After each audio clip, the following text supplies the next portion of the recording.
This time in the Prop Master, well, I finally stopped teasing and get around to putting some paint on this armor.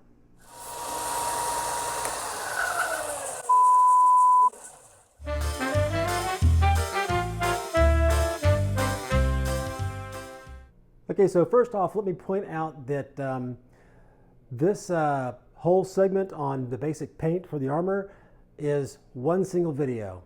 So no A, B, or C. So, you know, there's a big plus right there. That being said, it's a long video. It's a little over 2 hours long, so sorry about that.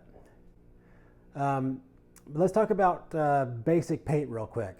So when I say basic paint, what I'm really meaning is what you see here, essentially, but it's kind of like you went to the armor store and bought some brand new pristine armor, took one step out the door, and a very large but clean crate dragon immediately tried to eat you. So it's very clean and unworn, but has these big scars and scratches on it. It's a little strange combination, but you know, it's kind of where you start out. We get it looking like this, and then later on we'll go in and we'll dirty it up and get it a little bit worn looking, and it'll look a little bit more real at that point. One quick thing before we get started on the instructions, and that is that if your armor is not already gray, it needs to be if you want the colors to turn out like this. So if you're using the Sintra, you want to get a gray primer and hit it with that. And if you're using EVA foam, you want to find that the gray Plasti Dip and make sure it's got that gray Plasti Dip coating instead of the white or the black. But with that said, we got 2 hours, so we better get started. Okay, so the first thing you need to do as far as painting this is, and I've already done it here as you can see, is you want to go into all of your damaged areas and paint them silver. Now you can use almost anything you want as far as doing that. I've got this really mirrored effect Rust-Oleum paint. You can use this, but of course you'll have to paint large areas of it, and this takes days to dry. But if that's what you got, you can use that. But you definitely want to make sure that it dries completely before you go on. You can even use like one of these just silver Sharpies. It's not going to give you anywhere near this shiny a surface, but you know, maybe you don't want it to be that shiny. A good choice is this Rust-Oleum aluminum. It's oil-based, and it's going to take a while to dry. Also going to take probably a day at least, maybe 2 days to dry completely. But it's a good choice because we'll end up using that again later on in the weathering. The thing that what I used here and what I tend to use most of the time now for things like this is this marker. It's by Molotow, M-O-L-O-T-O-W. It's called Liquid Chrome. And it really does, it's, you know, I also kind of like this, these little silver markers. It's a paint marker. They do a pretty good job, but this actually goes on like, I don't know, like you're putting on a painting with a layer of mercury or something. It really goes on shiny. And then when it dries, it makes almost like a foil coating. I mean, it is extremely smooth, and it gives you a very highly reflective and shiny surface. So that's what I used. And you just want to go over every single bit of damage that you did to the armor.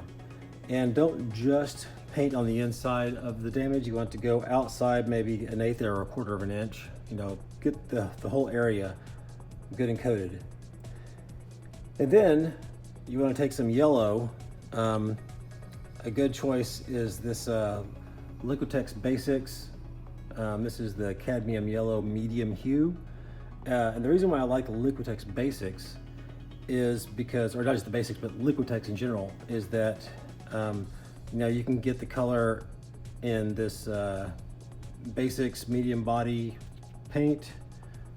I can get the same color in this marker. I can get the same paint in this spray paint. You know, it's all the same. And that gives me a lot of, you know, ways that I can use that paint and get that color that's going to be the same. But you want to take your yellow paint. Actually, in this case, I didn't use this. I actually used some more of the Rust-Oleum. That may come back to bite me later, just because sometimes acrylic paints don't want to stick to this oil-based paint, but generally if it's completely dry, it's going to stick pretty well. And you want to go ahead and paint a layer of yellow, or kind of a gold color, around all of the silver. And there's just a few rules for that. You want to make it as opaque as you can possibly get it. See if I can get this to not be quite so bright. You want it to be as opaque as you can get it, because this needs to look like a coat of paint that has been chipped. You know, it's been covered up by a different color paint and that's chipped off, and then this is chipped again to show the silver. So it needs to be a jagged edge, and it needs to be not a fuzzy edge. You don't want a fuzzy edge. It needs to be pretty opaque and sharp edged. And the other rule is you cannot get any of the yellow down into the damaged area, because that of course is where it's actually penetrated through all of the paint and down into the metal. So for that effect, you can't get any yellow down into there. So just keep the yellow, it needs to be close to the edge, but it cannot be in the edge. It needs to be sharp edged and jagged, and it needs to be as opaque as you can get it. And just cover up, you know, go around absolutely every bit of damage that you've already put into this armor. Now you're going to cover up 99% of that yellow, but you know, you need enough to work with. Now once you've gotten that done, there are some other areas where the paint has been chipped away, but there's no damage to the metal, and that's what I'm going to start working on now. Mostly just little bits here and there.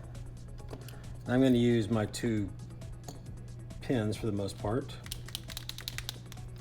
And I've grabbed this, I guess it's the right side chest piece. The only problem with this is that it's a fairly blunt point on here, so it makes it hard to get, you know, any kind of intricate shape with it. And I guess for the first little bit of damage is it's just a couple of little bits here. If you're looking at this from here to here, in the middle is maybe here, and then maybe a quarter of the way from here to that corner is where this is going to be. And it's just kind of a little blob.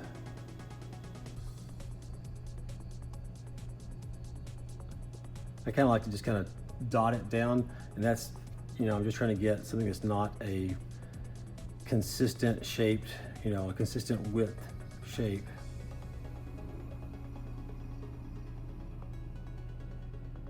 And of course I can come back and refine this when I paint the yellow. It's kind of hard to see. But it's just kind of a blob this way, and then kind of a streak that's wider at the bottom and gets smaller at the top as it kind of goes off at a slight angle. Working around just below halfway. This is basically halfway of this cutout for that center diamond piece. And then move down about a quarter again from there. And you just need kind of a slash. And because of this on the edge, I need to come down on the edge as well. Once again, I can refine this when I put the yellow on. Right here on this corner, we get a little bit.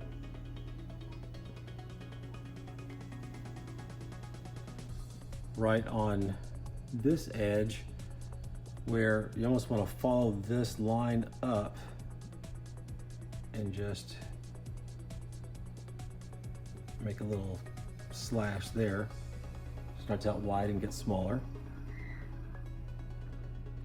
On this corner here, we want to make sort of an irregular shape that is wider at the top and then gets smaller as it comes down here toward the tip. But we don't want it to be like a triangle. We want it to be very irregular, wider in some places and thinner in others.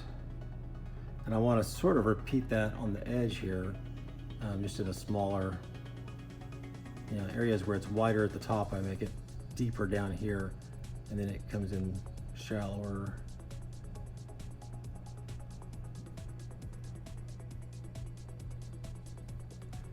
So there's that. This corner also gets a little bit of a slash to it.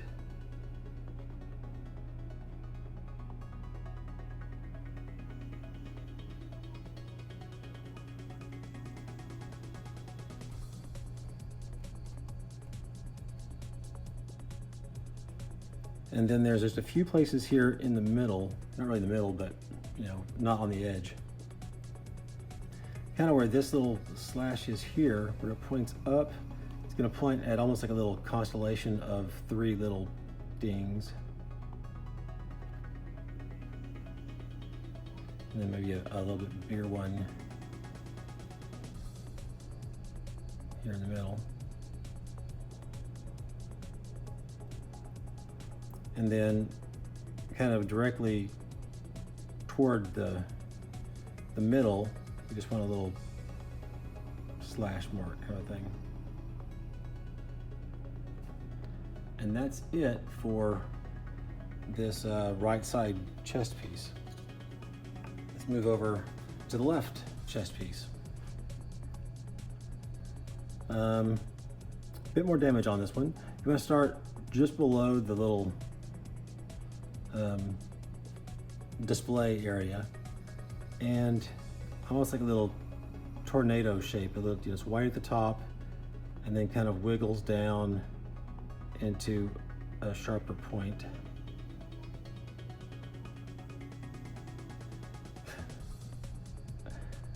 And then just below that, you want to make a little shape there. Just want to try to keep all your shapes kind of irregular and choppy looking. Somewhere, in that same general area, make another one. Next, if you go in this, where the cutout is for the center diamond piece, this top edge, you just want to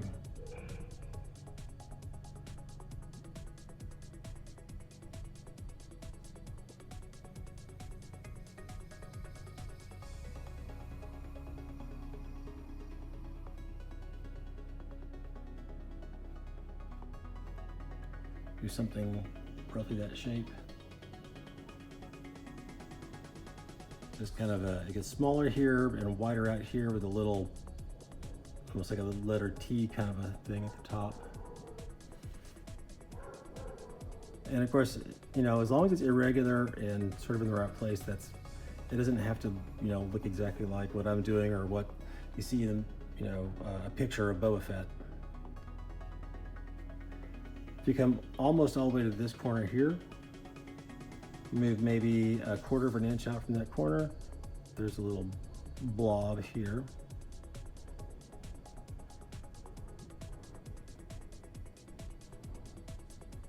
And then maybe a 1/2 inch from there, do another one. And then not touching, but close to it, do another one. And we're going to come back later on and do a lot more little scratches. These are just the big dings. Right next to this bit of damage here, kind of like off in the, I don't know, 7:30 to 8 o'clock area. I got a little carried away with the yellow here, but just maybe a quarter of an inch from that, there's another little scratch there.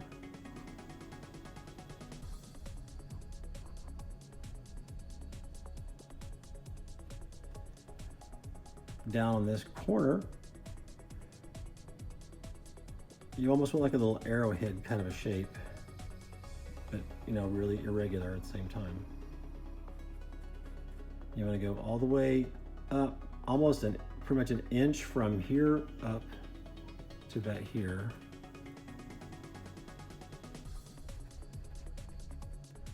And then maybe a half to 3/4 of an inch down here. It's a pretty big ding.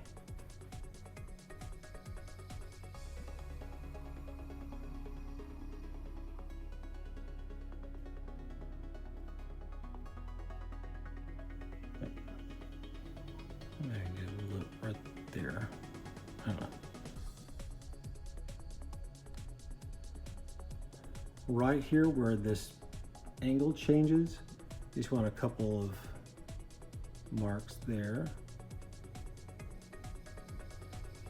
And then right on this lower angle here on the diamond cutout, you want to do like just this little corner as a ding. And then almost a little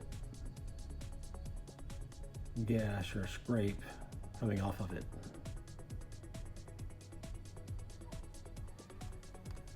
Okay, and there's that piece. Let's go down to this abdominal area here. Let's start here on this corner. I just want this to be little gashes that kind of go up at kind of a 45-degree angle.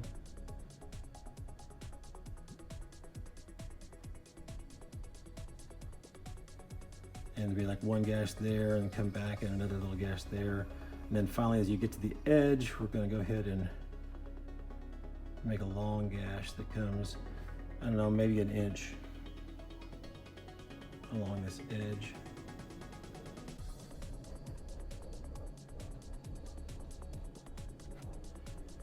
And then there's another little piece just below this bottom gash. And then as you come along this front edge, just to add a couple more little dings there. Sort of right here where you change angles, about one there. And then about a quarter of the way from here up to this corner, you want to do one there and then immediately another one next to it. Right at the point at the top, for about, I don't know, somewhere a little more than a quarter of an inch from here, we're going to come to about here, you know, a little more than a quarter of an inch.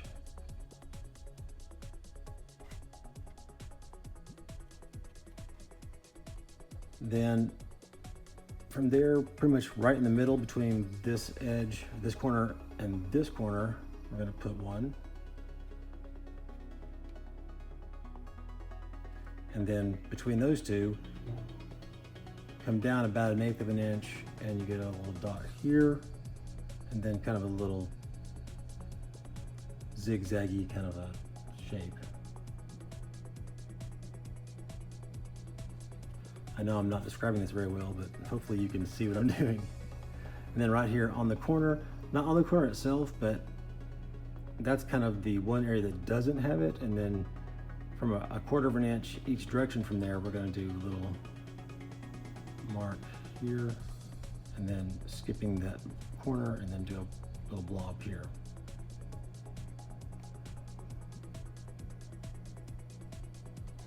That one's hard to see, but And then we're going to come right down here to where this angle changes and do a little blob.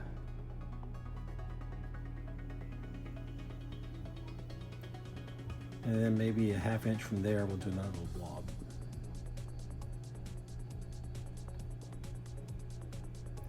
Nothing on this corner, but this bottom corner down here, we're going to do just kind of that corner gets a little dinged up. It actually doesn't have much in the corner itself. And then we'll do a little blob there.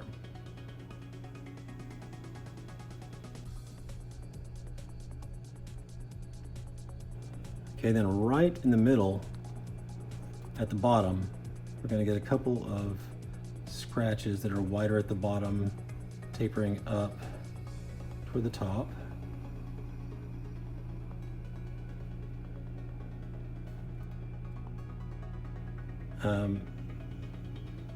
From this piece of damage right here, move about a ½ inch this way from there, and just do a little kind of a blob, and then pretty much right next to that do another blob, not touching though.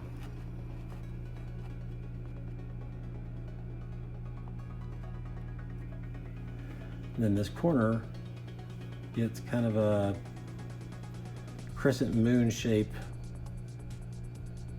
with the back down, so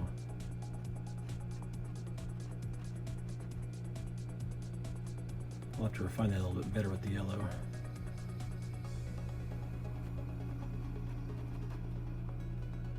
I think you can see that. Okay, that's it for the edges. Sort of right between these two dings, a little bit higher than right between those two. We'll just put a little bit there. And then where you had these two little gashes here, we've got a little bit, it's a little meandering little bit that kind of goes up, slowly getting wider. You want to have a lot of breaks in it.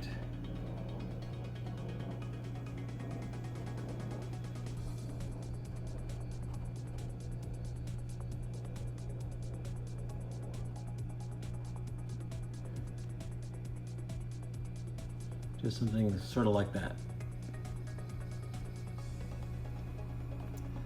And this is kind of confusing because this, I found like 5 different versions of this. It looks different on all of them. To where it's a solid green and just the little 3 dots are silver.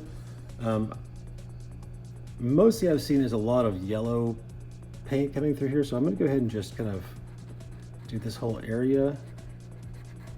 And then I'm gonna fill most of this in with yellow.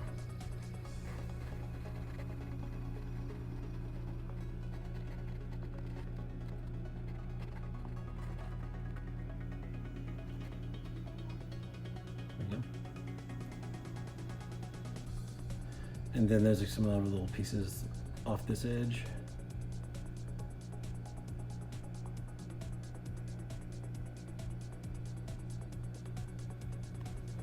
Okay, there's that. Moving up to here, right in the middle, there's just a little bit of a ding.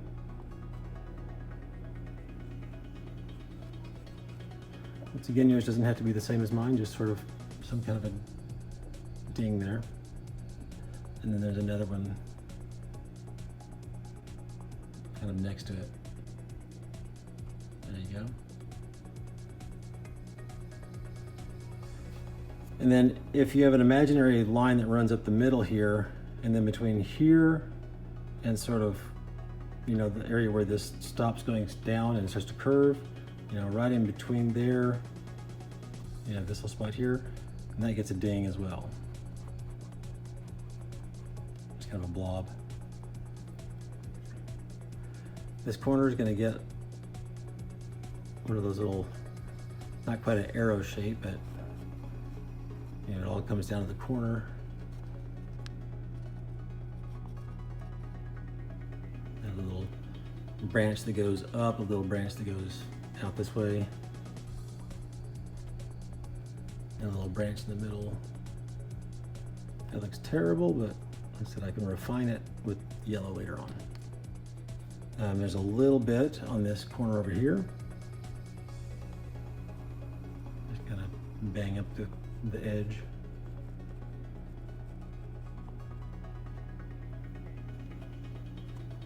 And I want to say that's all good.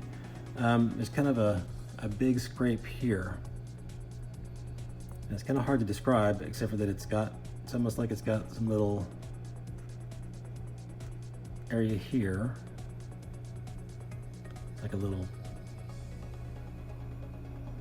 branch there, and then a slightly wider branch down below it. It kind of goes parallel, but a lot further.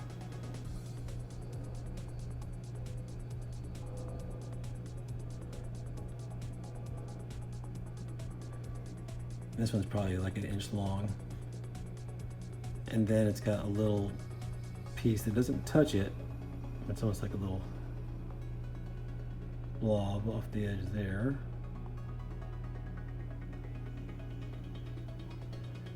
And then you got some little foot that comes down here and a little blob off of here.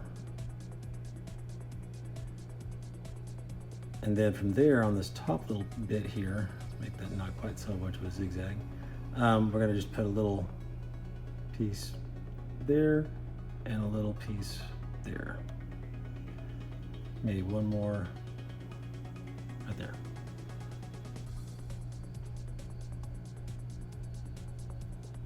Nice curved thing, so it's hard to show it, but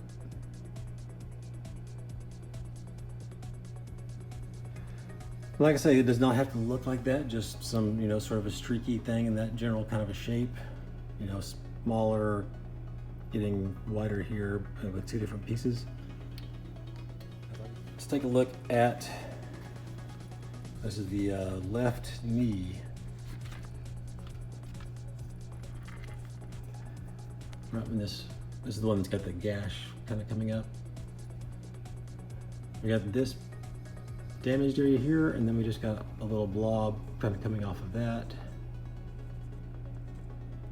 And then another one that's coming down a little further, so it kind of, has that kind of a shape.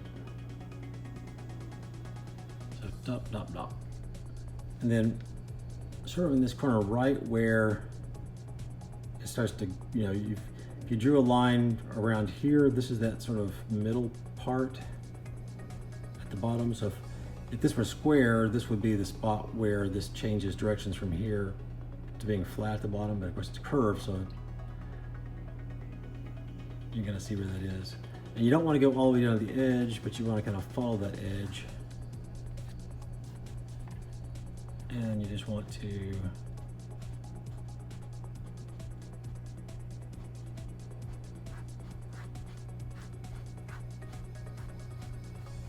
have kind of an irregular shape, but that it's making, from wider slowly down to smaller.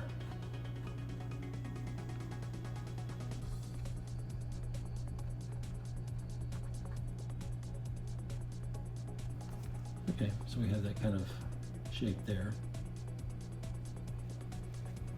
And there's just kind of a large blob directly above that.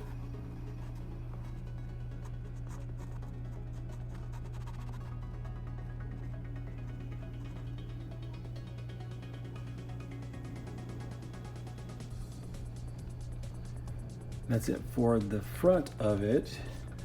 Over here on the very side, there's just kind of a dog leg to the left little piece. If you divide this in half, it's like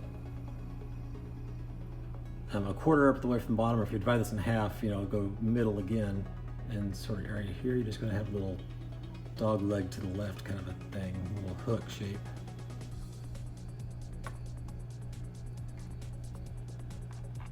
Yeah, it looks like that's it. Let's go to the other knee piece. Okay, Okay, and there's not much here in the middle of it, but if you go over to this little side piece here, just below this corner, it starts, you know, facing that way and kind of wraps around.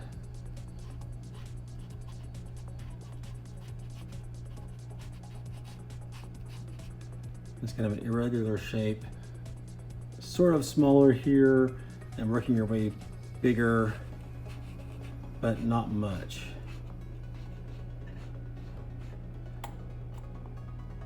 You know, you don't want it to be any bigger than a quarter of the way between this corner and this corner down here. And you want to go about 3/4 of the way across here with it bigger on this side and then getting smaller as it goes across.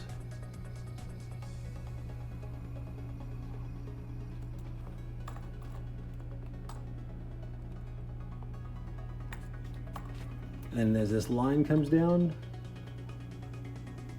you just want to do a little jagged area along that.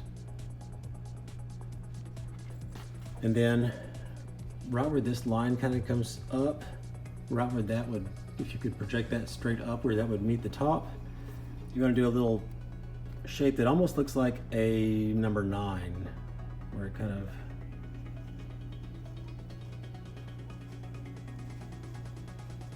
a little big.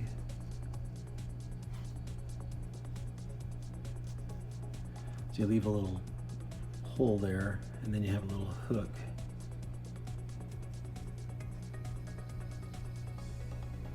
It comes down, so it's almost like a little number 9.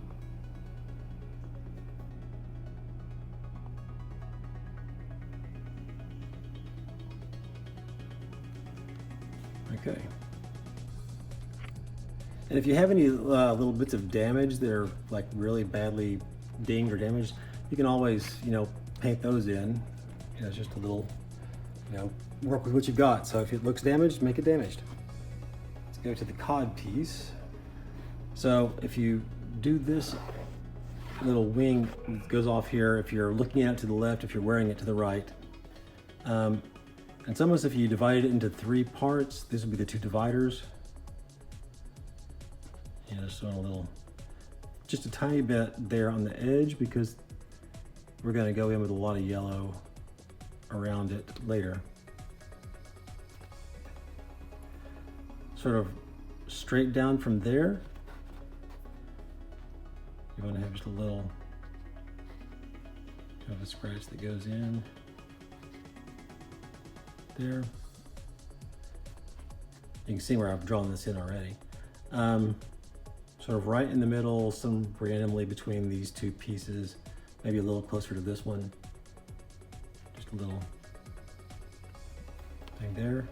And it's kind of a hard shape to describe. It's almost like if you had 2 lines that interrupted in the middle here. So you had a little there, there, a little interruption, and then finished it down. Almost where that's about like an inch up and an inch over is the width. And then do the same thing here, only the division's a little bit higher or a little bit lower down.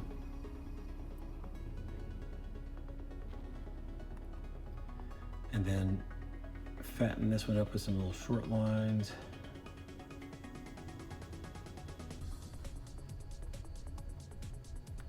And the odd thing is I think this gets covered up by the belt for the most part anyway, so if you didn't want to do it, you could just kind of skip that part. And then you've got right at this top edge coming down about a 1/2 inch. Got a little bit. Go down a quarter of an inch from there.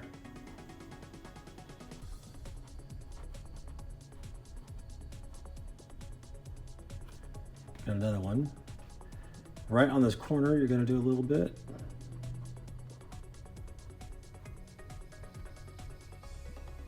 And then up about a 1/2 inch from there, just do a little bit there. And you're going to go like skip an inch to an inch and a half there. You're just gonna do some little bits sort of randomly around as you go around this piece.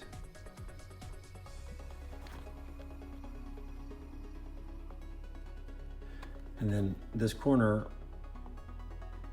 you've got one that starts at that corner and then works its way down about 3/4 of an inch. And now this one's a little bit different in that it's not on the edge, it's up about 1/4 of an inch from the edge, and it's fairly long, about 3/4 of an inch long. And just kind of follows that contour a little bit. And then maybe a little bit this side of the middle here, you've got one that it's just like a little line that goes up at a slight angle, and then it gets a little bump here at the top. Okay, sort of right in the middle at the top, it's almost like little zigzags, like almost like Charlie Brown's, stripe on his shirt, just zigzag back and forth. And then a little bit of a continuation where it gets a little bit bigger on, this side is slightly bigger.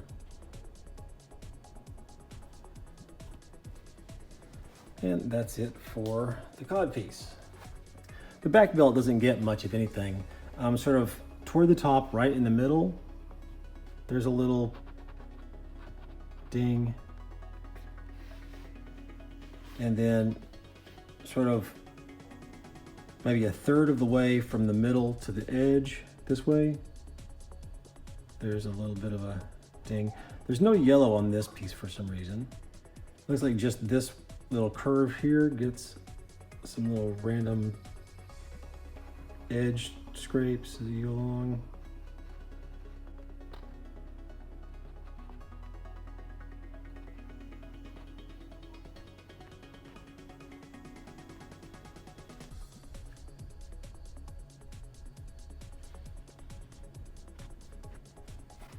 And then sort of right where this curve comes up before it starts to straighten out, and just get that edge.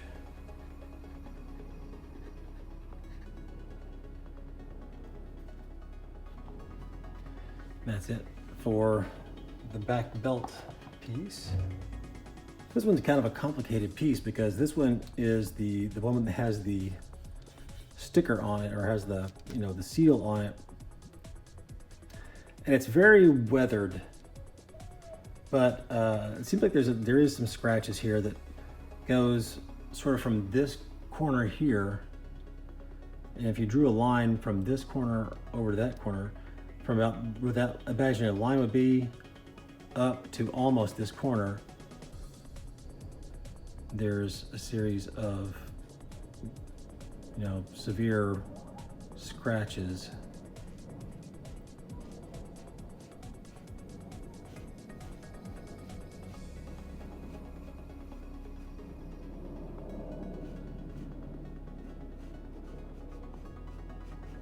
To give it a little bit of a tornado shape here.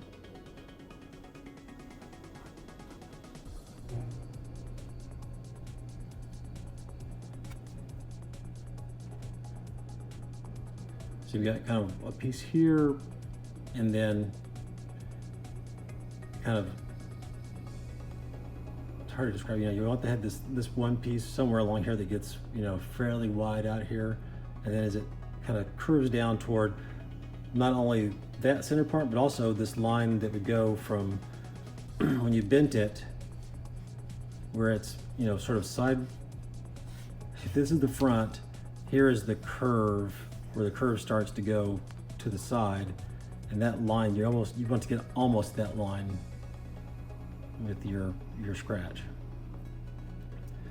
Go up just a little bit, and right on that bend line, you want to do a similar but much smaller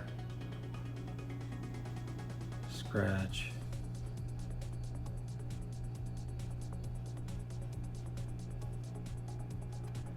Like that. And then just up, if you find this corner and go straight up, not in, but up, maybe 3/4 of an inch. Got just a little blob there. Yes, you want it to be irregular. And that's it for that shoulder armor. Okay, here's the shoulder armor that has the damage on it.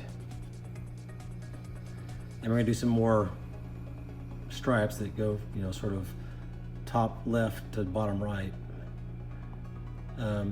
You see this line, if you can see that, that is the center of it. You want to just come maybe a little over 1/2 inch over and 1/4 inch down. And we just want to start our scratch there.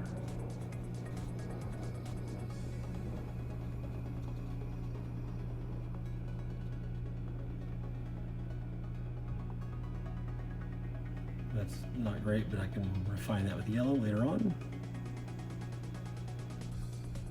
And then just a smaller one that's kind of centered off to the side.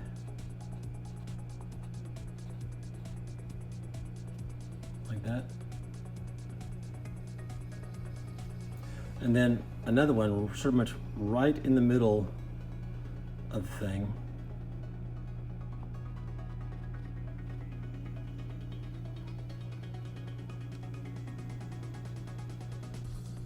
Okay, and then on this top corner here, just kind of ding that area. And then about, this is pretty much halfway between this corner and the middle. And if you sort of start there, but then work this way, you want about 1/4 inch,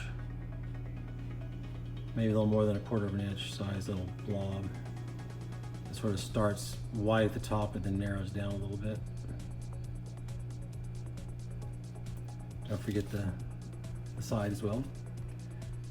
Okay, and now starting in the middle at the bottom, you're just going to do some scratches about 2/3 of the way across to that corner. White at the bottom, working your way into sort of 2 little peaks. Like that. And then this corner gets a ding.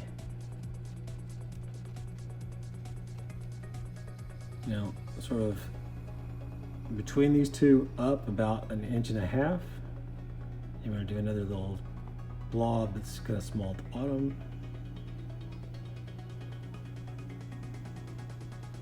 And that's it for that shoulder. It doesn't have much damage, but it does have one pretty good ding. It's kind of like a reversed K. So you've got kind of a line here, starting at that little corner right there. And then you want to have a couple of little legs that kind of come out toward the bottom and then one up toward the top. They kind of meet here in the middle.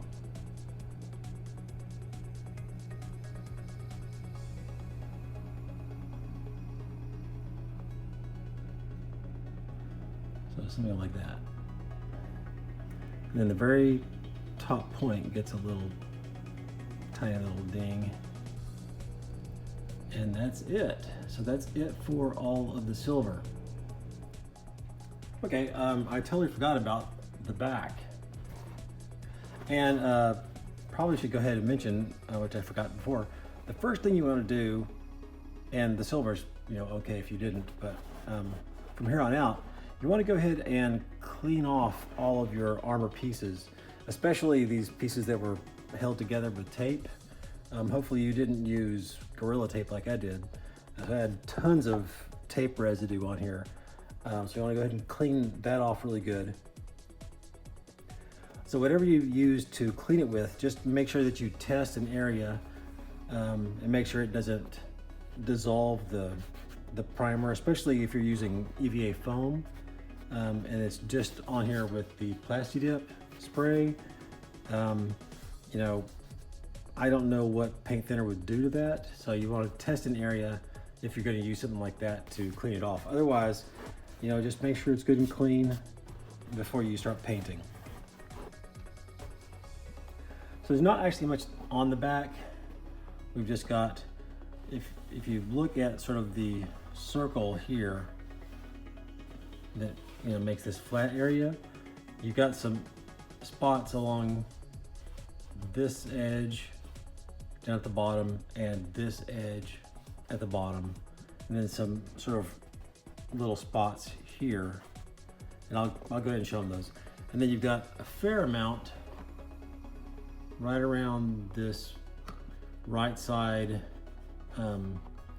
belt spot here. So let's go ahead and take care of that real quick. So we'll start down in this little corner here where your little curve is, and it kind of goes up at this little flat part. Of course, you can see the shape now. I just want to make a little jagged shape that gets smaller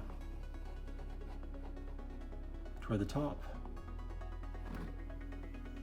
It's hard to see the silver compared to the black, but now the back doesn't get yellow, but I'll be able to refine that when I put the masking fluid down.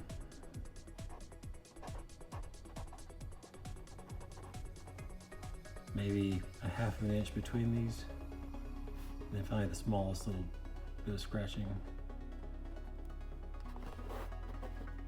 Let's go to this edge here. It's just, you know, a similar type situation. Kind of a bigger scratch at the bottom, and then a gap, and smaller scratch, and then a real small scratch. Then kind of up here in this corner, if I can find it on camera. So here's the top, you kind of go around to go down the side. In this corner, we're going to do just a little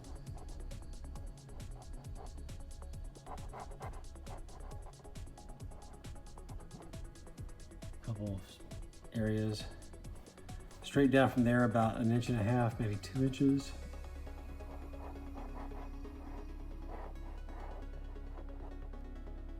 Put a little scratch in there. And then down diagonally from there, we'll do a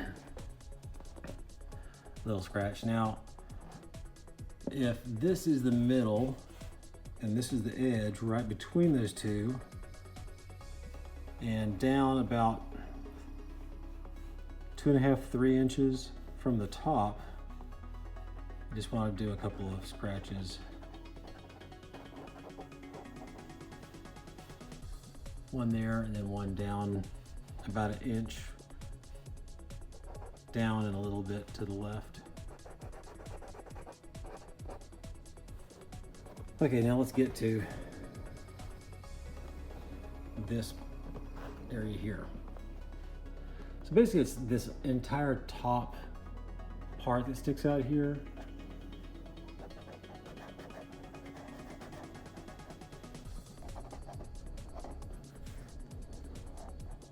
You don't want to do the whole front edge here, but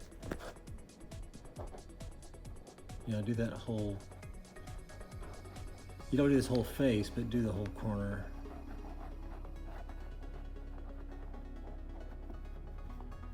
And you can kind of see here that it's about 3/4 of an inch up on this side, and then only about 1/4 of an inch up on this side. And you want, you know, a couple of big peaks here.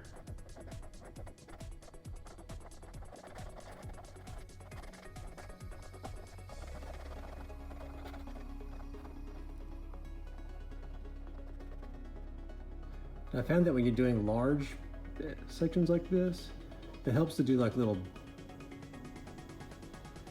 I don't know, kind of little daubs, just tap it down a little bit.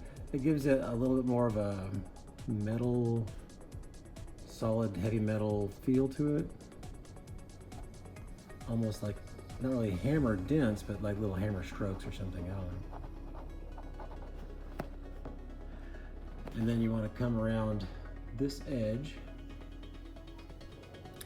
and you can feel this raised area here. You just want to kind of run the silver down that edge.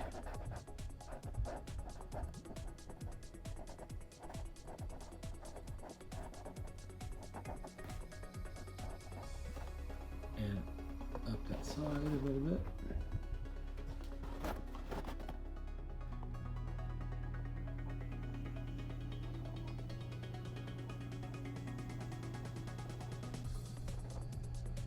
Okay, on this other side, it only goes about half the way down. I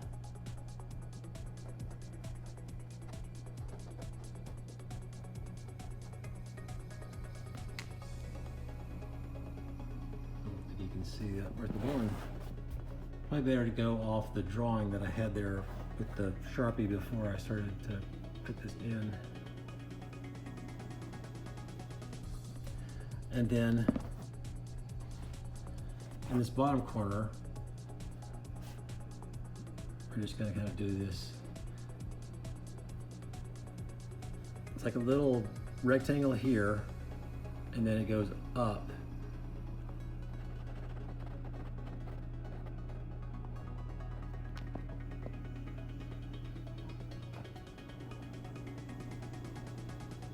Just kind of going over that a little bit.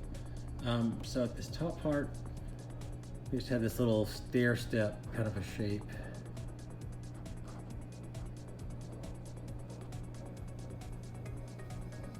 Something like that.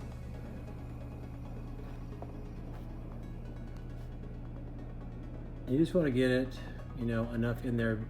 When we start putting the masking fluid on, it's really good what's going to define the actual shape.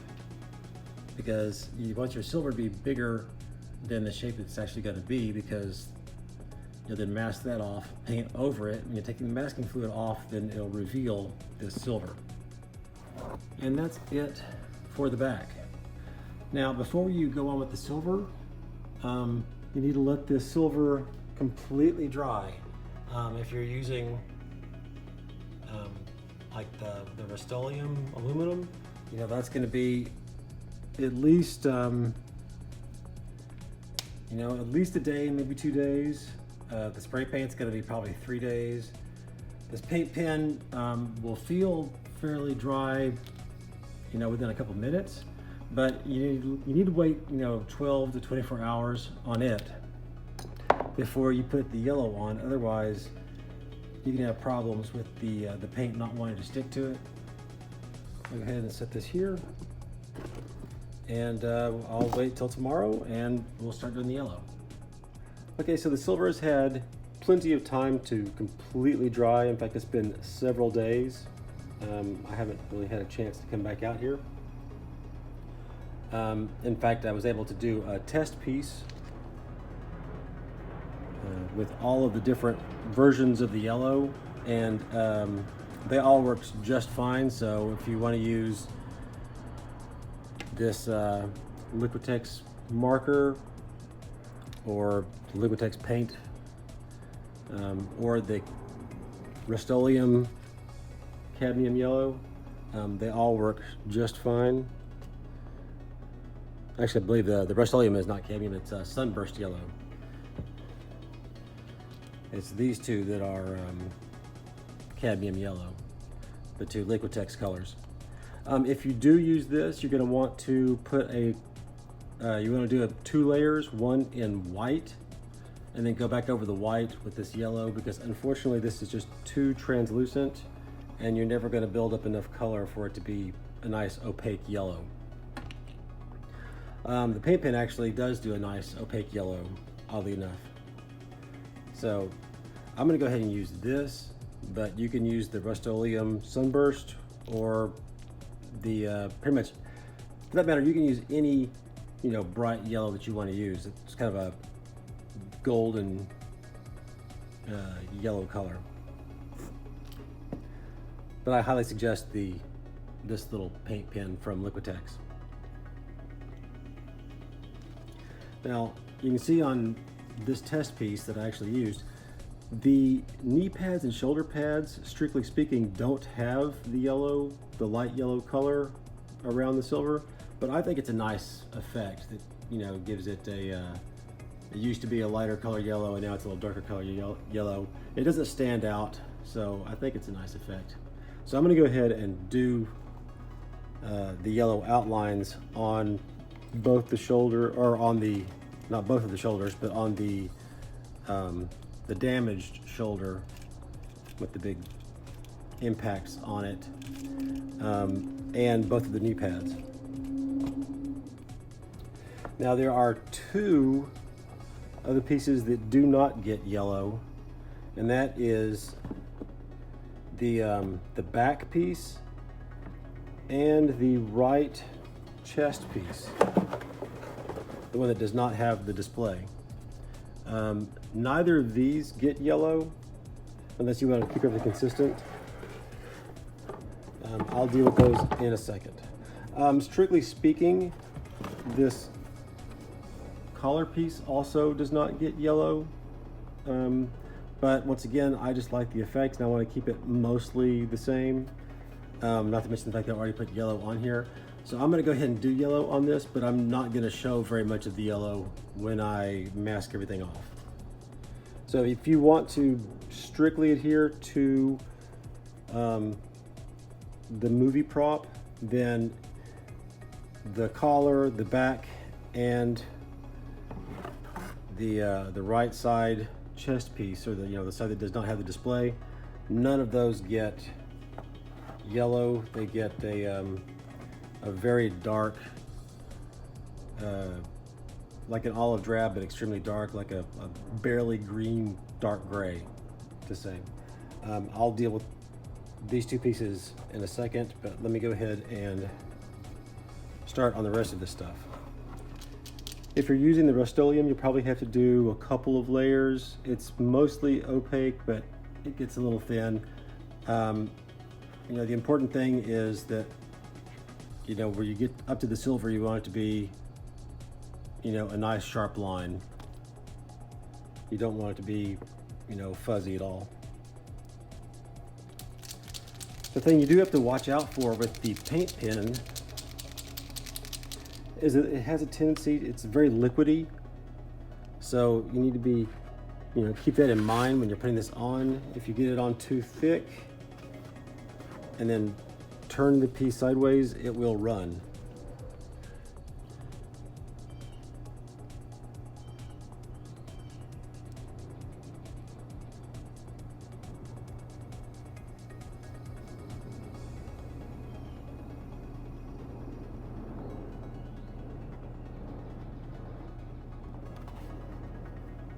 It doesn't matter how deep you make the yellow,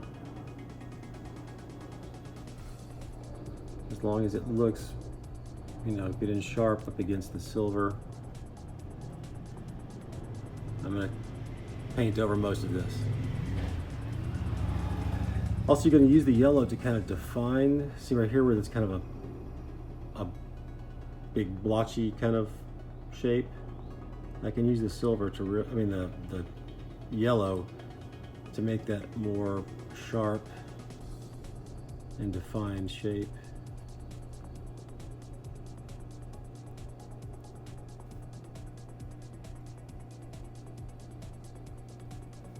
A little more jagged looking instead of a big round shape.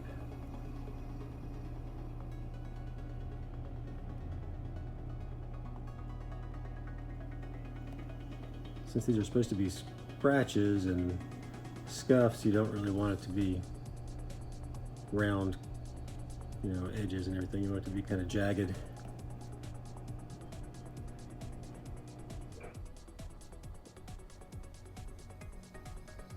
I want to make sure there's no gray showing next to the silver. It's always silver into yellow.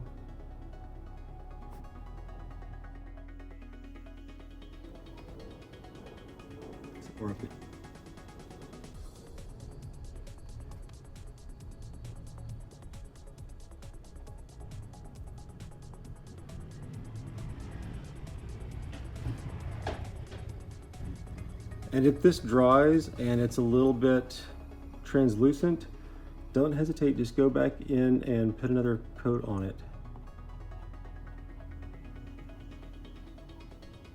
Now if it's translucent way back away from the yellow, don't worry about it. But if where the yellow goes over the top of the silver, if it's a little translucent, you know, hit it with another coat.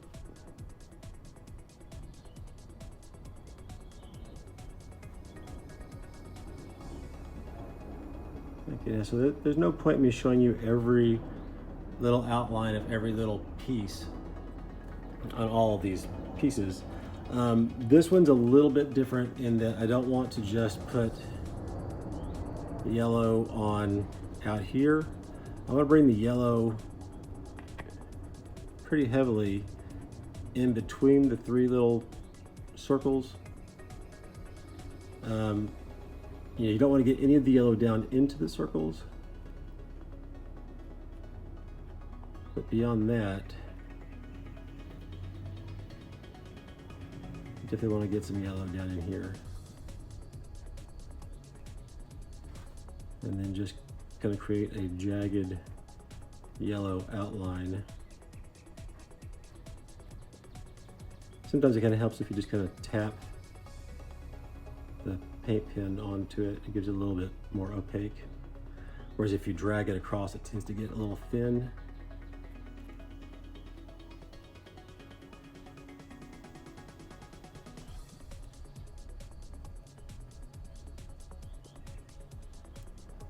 Be a little trouble getting a spot where it shows up on camera well and that I can see it very well. And if you want, you can leave some of these areas without any silver on them. I'm sorry, without any yellow on them.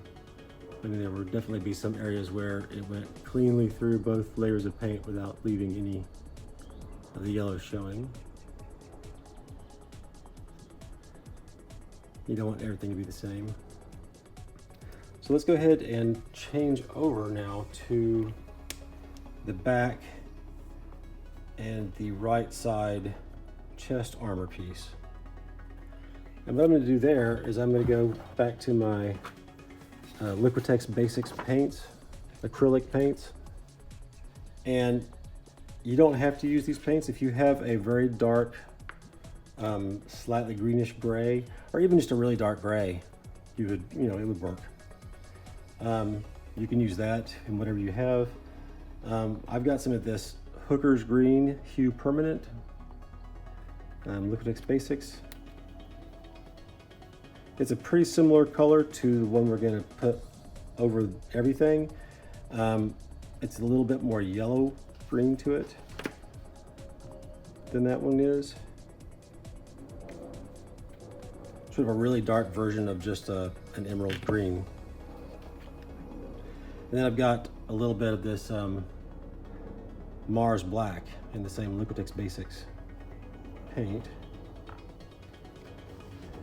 I'm going to put a very small, that's almost too much, but a very small amount of black in that. I don't know if you can see that at all, but big glob of green, little tiny dot of black. I can always add more black, but you can't really take it out. And I have a very thin, sort of square brush.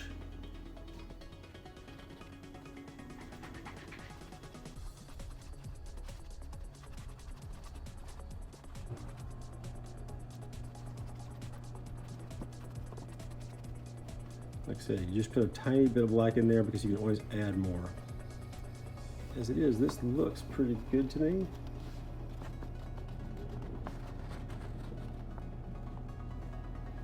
It has a tiny bit of a greenish color to it. I mean, if you get it thin on this white, it's very green, but you know, a glob like that, it's a tiny bit of green, but it's mostly just a super dark gray. And I'm going to do the same thing to the back and the right chest piece with this color as I've done with the yellow on everything else.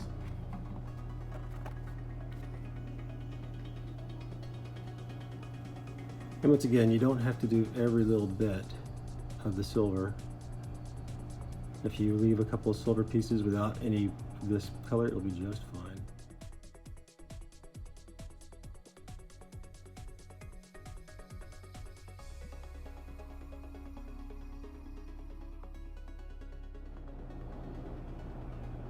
So if you get finished and you look at it and it's like really obvious brush strokes, then go ahead and smooth those out a little bit.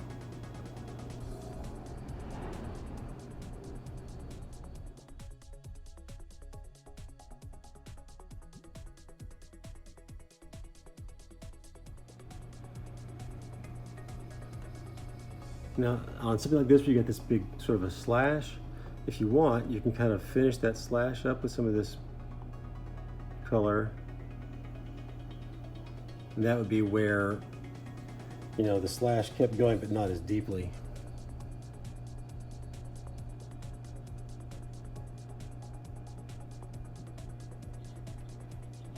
So you can see.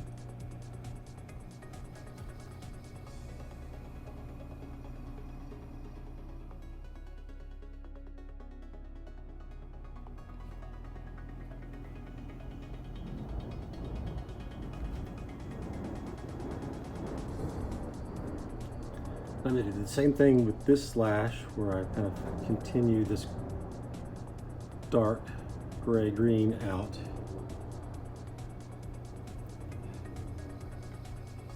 And you kind of glob it on here, because when I mask it off is when it's really going to show the shape of it.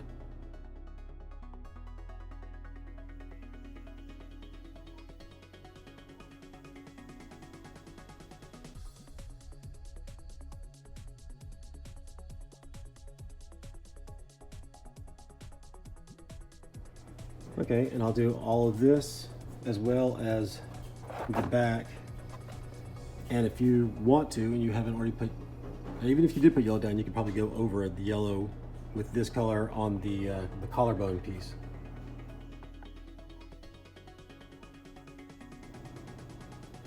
Let's go and do this part here. This is the part that really shows.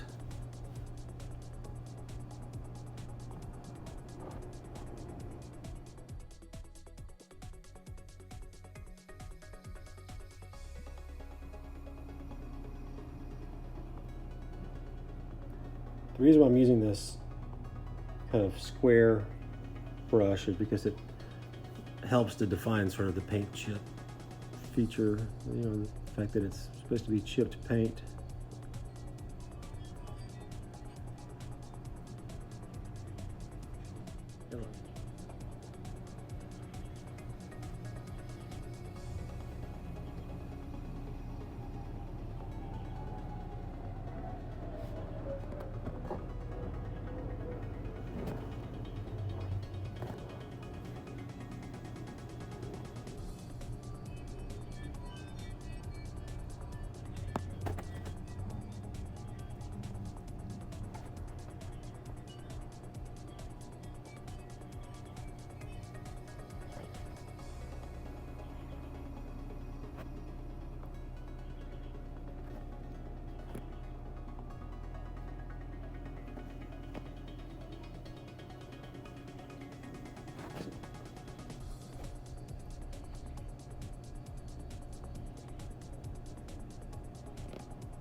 That's looking a little thin, so let's thicken that up a bit.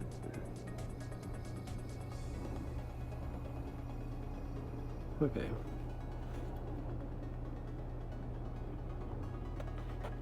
Now I'm going to go ahead and do that to the rest of these two pieces and finish up the yellow on everything else, and then I'll wait you know, at least overnight, maybe a full day, and then we'll get on to the next step. So I finished up putting all the yellow on everything, and the dark green gray, and it all looks really good. I really thought I was going to have to go back on this yellow and do another layer with this yellow paint pen, but when everything actually dried, it actually turned out to be a much more opaque than it looked like when I was doing it. Still, there were a couple of spots where I did have to go in and do a second coat of the yellow on there, and that seems to work out fine. There were a couple of spots that even that didn't seem to really want to work for whatever reason. So I just took this little fine point liquid chrome, and since this is most definitely very opaque, I just went over that part of the yellow that was a little bit thin and made a nice crisp line that way. So I'm really ready at this point to go ahead and mask this part off, and then we can put our main coats of paint on, and then after that dries, we can go ahead and rub off the masking fluid. The problem with that is when I opened up my box of Liquitex spray paint that I was going to use, instead of a can of paint being in there, there was a little box of free samples and a note saying that the paint that I ordered has been back ordered. So, you know, this is one of the reasons why the video is taking so long to get out. I'll have to wait for them to actually send me the actual paint. I think maybe I can go ahead and mask off some of it and that I'm going to paint green, but I won't be able to do that with the yellow pieces. So the knee pad and the shoulder pieces, I'm not going to be able to do those. Now I did paint this one knee pad before, but this was with the lighter color of yellow that I have, and then I just sort of dusted it with some red spray paint. I'm not sure I want to do that for the whole thing with the yellow, so I think I'm just going to have to wait for that new yellow, the cadmium yellow deep hue, to come in. Okay, so before I get completely started on this masking procedure, let's talk about the masking fluid itself. This is what I have and what I like. I've gotten this at Michael's. I'm pretty sure you can get it online. It's basically a liquid latex product. What I like about it is that it has this kind of a really sharp applicator point. So you don't have to brush it on or anything. You just kind of, I don't want to say squeeze this because it's really easy to get too much material, especially when you're dealing with these, you know, deep damaged areas. You can make a lake in there if you want to. So give it a very gentle squeeze, and then it just kind of flows out very slowly. It might take a little bit of practice, but eventually you'll get to where you can do some fairly intricate work with it, very detailed.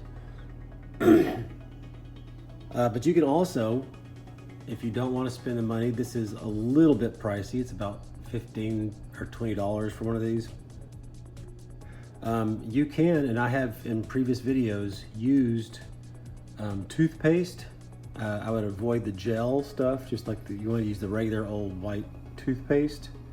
You can use mustard, from what I understand. You're basically just putting some kind of a weird layer in that the paint won't really stick to very well, or at least it'll keep the, you know, the paint from sticking to the previous layer. I did notice with the toothpaste that it tended to take some of the shine out of the silver, but I mean, you can always go back with your paint pen and kind of hit it with another coat if you need to. And you don't want it to be too shiny in the end, so it's really up to you what you want to use. And also bear in mind that this is, you've done all this work here, but this masking layer is really where you're going to define the shape of what's going to be showing. Because it's what you put down here, it's what you mask off is the part that's going to show when you peel all the paint off. So I guess I've got this one in my hand, so we can start with this one. Just want to turn this upside down.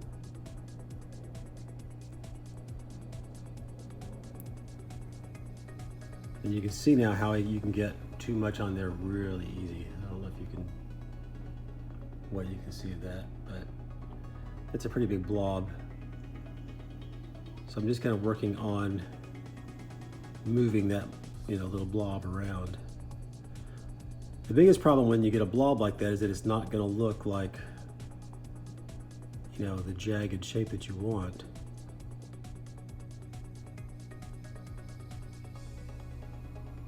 And you can use a brush with this if you really want to. I'm trying to make sure that I don't get the gray, and that I just keep this on the silver. And you want to make sure that it stays that sort of jagged shape.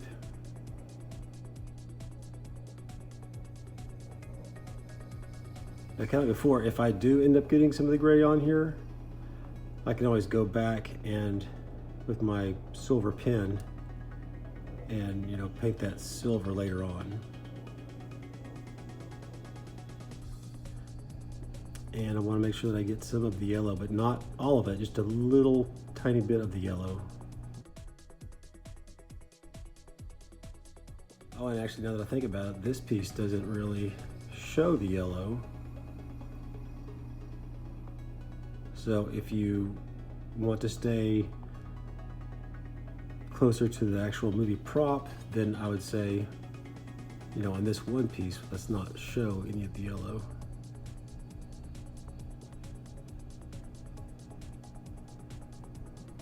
And this goes on white, but dries to clear.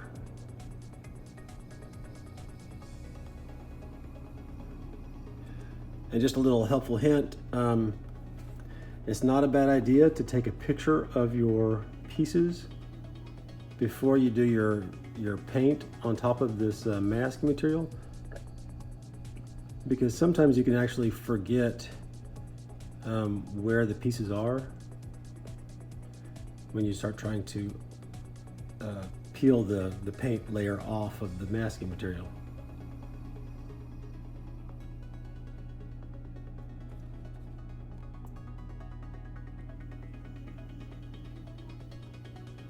Try to keep the coat as thin.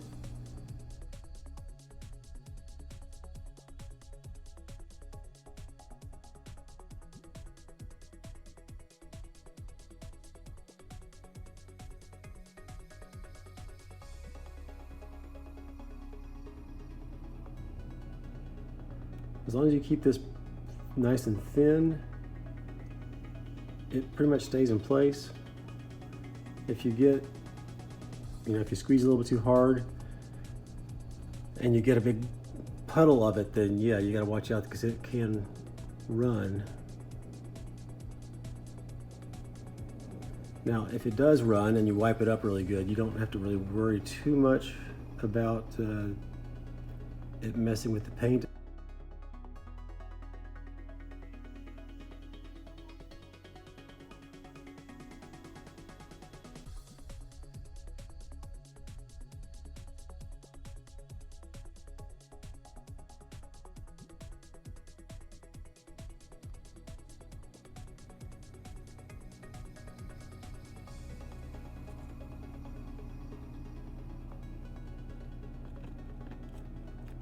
Now, if you're using toothpaste or mustard, don't hesitate to really glob it on there. You want to get plenty of stuff down.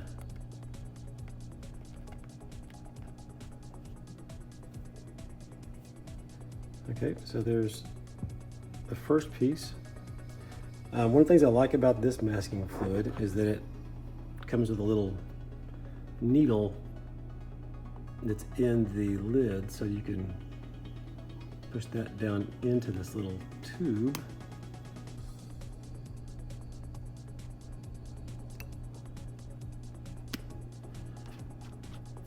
And that'll keep it nice and clear, so it doesn't just clog up the tube. Okay, so for this one, we definitely do want to have some yellow. And once again, my first one's a big blob.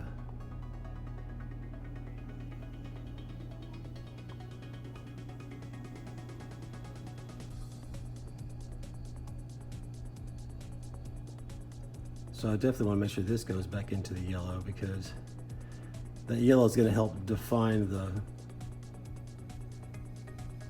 that sort of jagged look to it.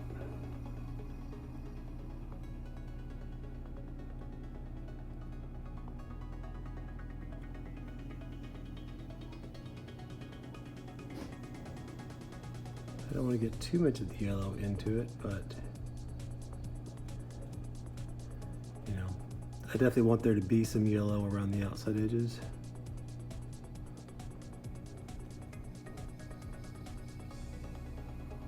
It's flowing a little better now than it was before, which is kind of a pain.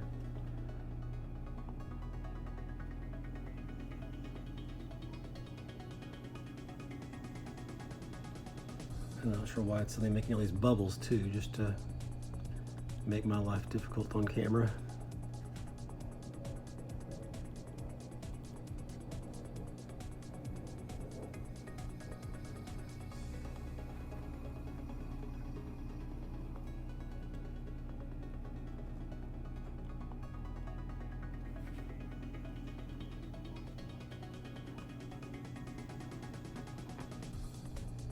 See how I'm just kind of making that a irregular shape.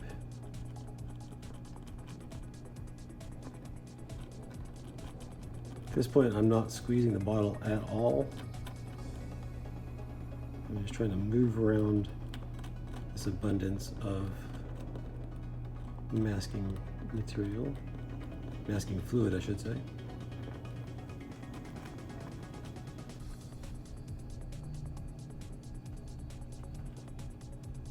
You can see I'm kind of extending the little slashes out past the silver so that there's kind of a scratch that got through the green layer of paint but not through the yellow.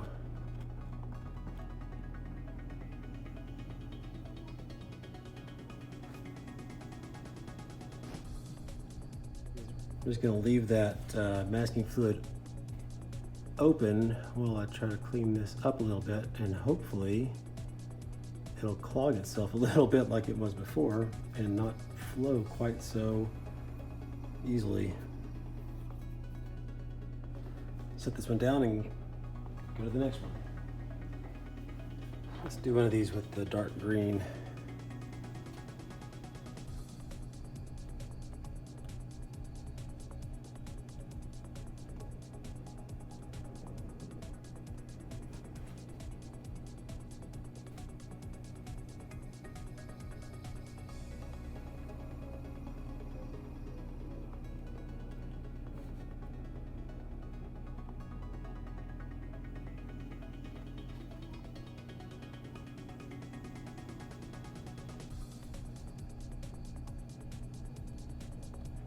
Now, kind of the beauty of, you know, putting these other colors outside of the silver is that when you go in with the masking material, you want it to be similar in shape, but not follow right along. And that'll give you a nice depth of different shapes. Now, when I do these, what look like, you know, blaster hits or whatever, I'm kind of going out in a little bit of a star pattern, or a, you know, sunburst pattern, just to kind of emphasize that explosive, you know, explosion kind of a feel to it.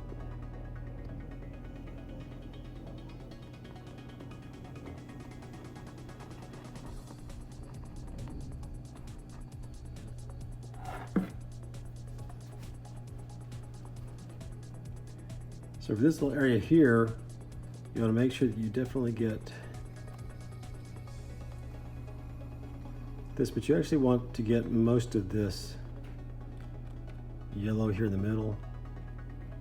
Just be really kind of jagged and irregular about it. Once again, I'm kind of, if not hitting perfectly, I'm just kind of, you know, generally following the areas that are silver.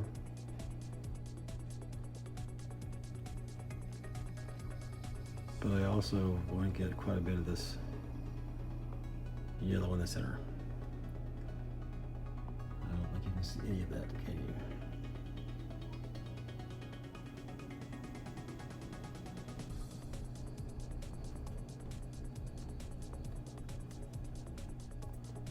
You can get a finer masking fluid applicator than this, which maybe I should have gone with that one, just to get a little better control over some of these areas where it just kind of gets blobby.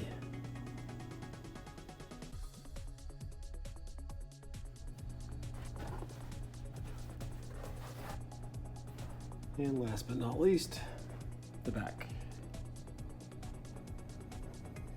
Trying as much as I can to mimic this sort of scratch pattern. And I'm kind of following up past the silver so that it has that little continuation of the scratch.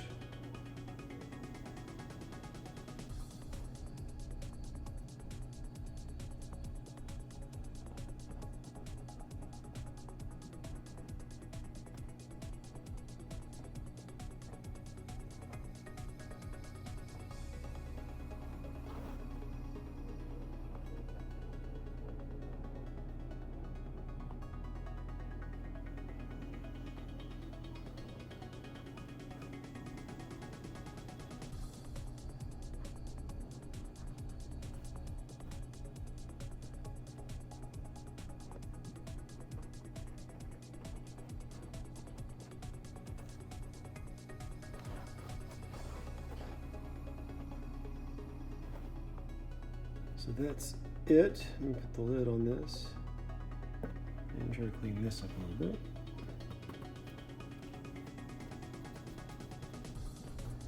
I definitely want to try to catch any runs before they dry.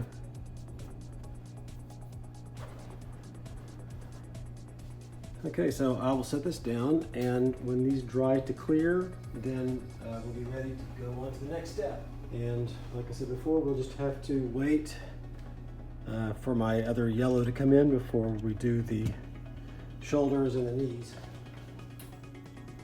So it's been about 40 minutes, and the masking fluid has, for the most part, dried.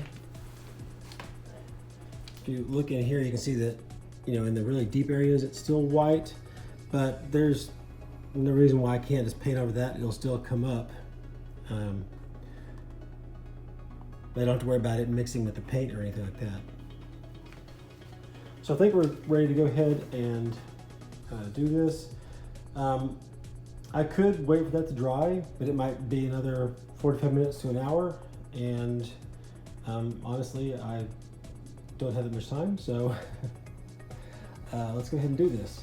Now, before we get started, let's have a quick talk about spray paint. Now, if you were making all of this out of Sintra or some other rigid material that didn't flex at all, then you could go ahead and paint this just like we did the helmet. And the green there is this Krylon Color Master paint and primer satin hunter green. And I tried that thinking it was going to be just fine on the EVA foam. You know, the helmet, even though it's also EVA foam, is nowhere near as flexible just because of its shape. So it works fine on the helmet, but when I used it on like the cod piece and belt and the back, there's a lot of flexibility there. It worked fine also. But then about 2 weeks later, it started, if you flex the foam at all, it would crack. You would get little cracks all over the place. So I thought, okay, that's obviously the filler primer cracking in the background, you know, behind the paint. So I did some tests with just the Krylon spray paint, and unfortunately, that cracked also. So you have a choice at that point, and you can either go with something like this, this Hex Flex, which is like a PVA glue type material with, you know, obviously some color in it. The problem that I have with that is, you know, you're just going to get a lot of brush strokes with that. In fact, I have a sample here. Now, this is not bad by any means, but I mean, you definitely you'd have to put a lot of coats on there, and even then I found you still end up with you know, pretty good brush strokes. And that's not the effect I'm going for. So I know that the acrylic paints work fine on the EVA foam so far, at least. So I'm going to go ahead and go with this Liquitex spray paint, this Liquitex Professional Spray Paint. It is a spray acrylic paint. This is the deep, or is it green deep permanent is the color. These work really well. The only thing I have to say about these is that you're going to want to, you know, wherever you buy the paints, you're probably also going to be able to buy some replacement nozzles. Some of them are for fine spray, wider spray, that kind of thing. But the main thing is they do tend to clog up the nozzles. So I would go ahead and spend the little bit of extra money to buy some extra nozzles. This is a water-based spray paint, which is, you know, good, but it also means it's going to take a little bit more time to dry. It's a little bit different, so you'll have to, you know, just kind of work with it and see how it goes. Basically just saying you have to get a little bit of a feel for it. It's just a little bit different than regular spray paint. I have my paint rated dust mask. I don't have to get too careful with this paint, but I still don't want to be breathing in, you know, the particulates. I've already shaken this can for over a minute. And I'm not going to the trouble to heat this up in the hot water like I've done in the past. Speaking of which, just a little cautionary tale. You want to make sure when you are heating up your paints in hot water that your tap water is not just really, really hot, because the last time I was doing that, I had my Plastidip can pop on the bottom while I was shaking it up.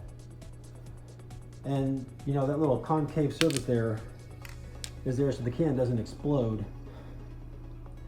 So by that popping, that tells me that that was way too hot. So you want it to be hot water, but not scaldingly hot water.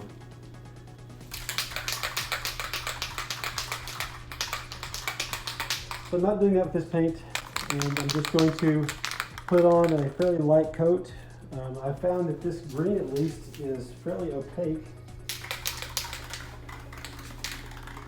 I want to get about a foot away and start spraying before I get to what I'm going to be spraying. Spray across and then past it and then let go. I know I've said this many times before, but what you don't want to do is go back and forth on the piece, because everywhere where you stop and change directions, you're going to get twice as much paint in those spots.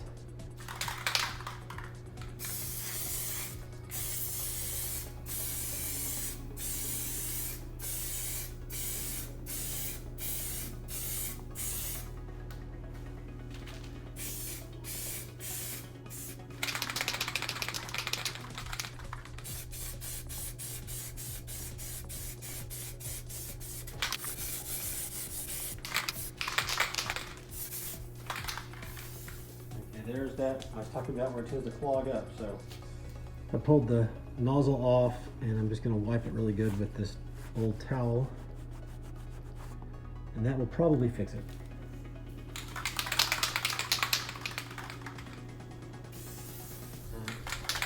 Not really. So I'm just going to grab a second nozzle, new nozzle.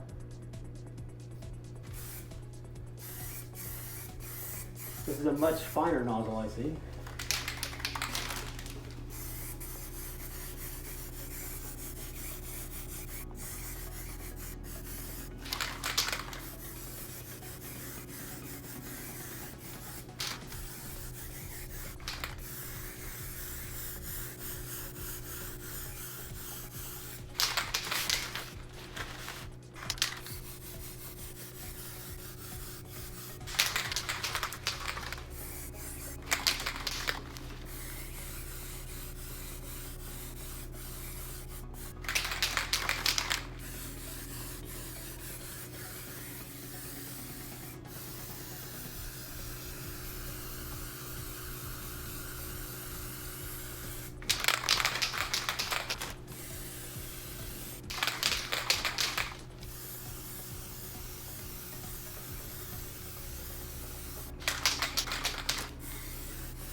These lip protect sprays, you can spray them upside down, so there's no way to clear the spray out. So I'll just try to wipe it off really well. Okay, I'll let that dry and then we'll come back and put on another coat. Okay, it's been about 45 minutes and the paint is completely dry now. It's taking a little bit longer because it's pretty high humidity right now, so I think it would normally not take that long. I also could have sped it up with a hair dryer, but with all the different pieces, it was just easier just to let it all air dry. For this one, I'm going to go ahead and put the coat on, but I'm also going to make sure I get the edges and stuff really well, and any other spots that I see that didn't get hit the first time.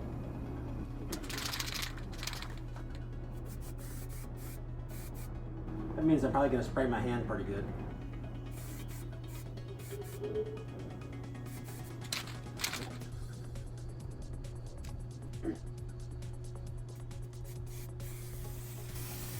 I have to admit, of all the colors, this green deep permanent color is the worst for clogging up the nozzles, it seems like. I don't know if it's from where the place that I got it from, it's really old or something, but I haven't had anywhere near this much trouble with any of the other colors.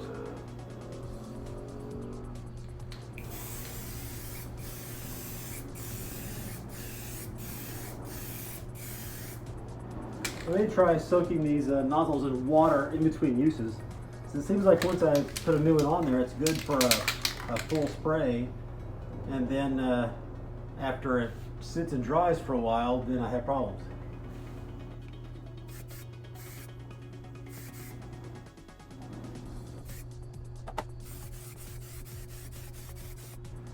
With this finer spray, I've definitely found that I need to get a little bit closer. So probably more like 6 inches.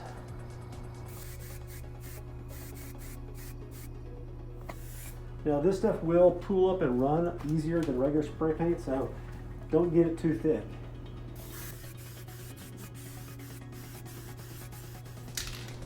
Okay, so I'm going to take this little nozzle off and go drop it in some water and see if that keeps it from clogging. And when this dries, we'll take a look at peeling off the masking fluid.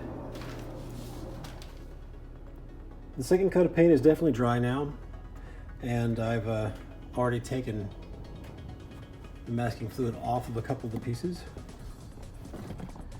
just to make sure. But let's continue to go ahead and do that.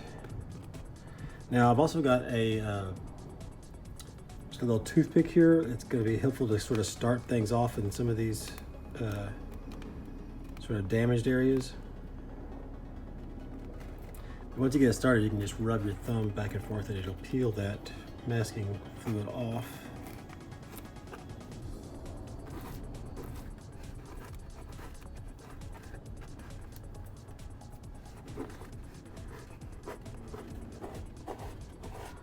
I know this looked a little strange right now because it's just, pristine green and then this sort of jagged thing here.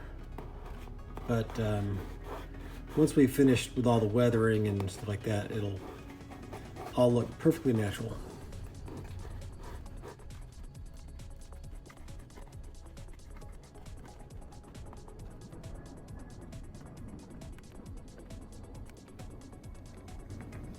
This little section here is probably going to be the hardest to do because I just can't get my fingers down in there to remove the paint.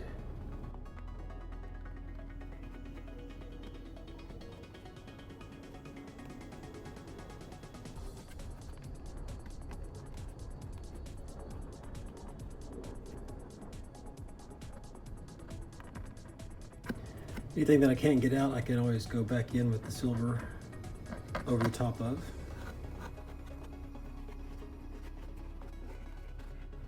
I mean, you can usually kind of see where they are.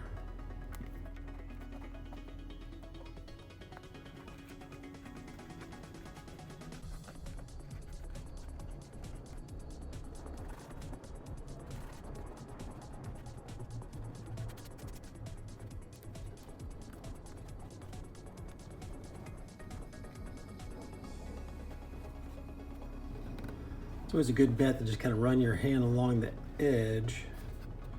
That's where most of the little things are.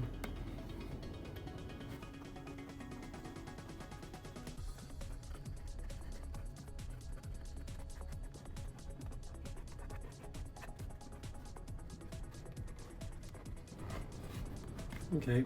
And like I said before, it's always good to have taken a picture beforehand. It kind of helps in making sure you got everything. Of course, my picture is on my phone, which I'm using to record this, so I'll have to go back later and just make sure that everything's accounted for. But I think that's, you know, everything right there.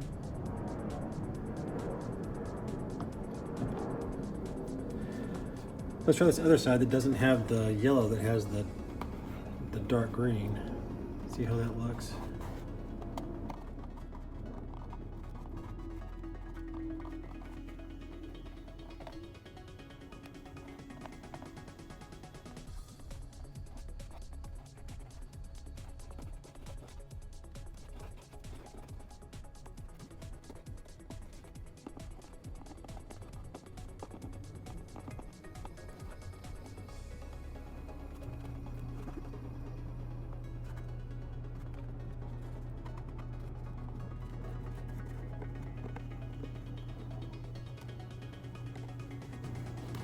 Be fairly gentle when you're doing this, because if you try just sort of randomly scratching all over with your fingernail, you can remove, you know, the paint at this point. It hasn't completely cured like it will, you know, over the next 48 hours or so.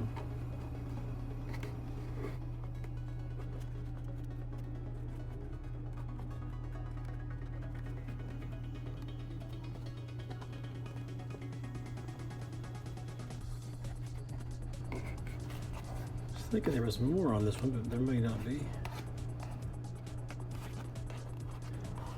Now, if you start to peel off paint and there's not silver or, you know, the yellow or the dark green underneath it, then you know that's not a spot.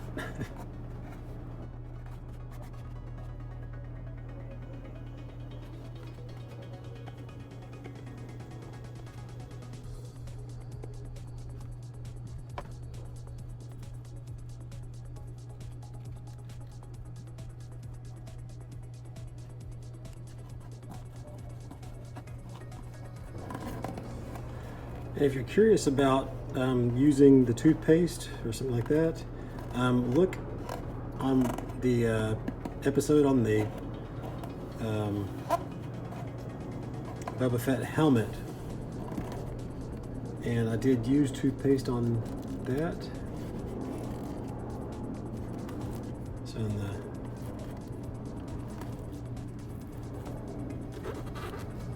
I'm not sure which one of the videos of painting, but one of the, whichever video of painting where I'm doing the damage, you should be able to,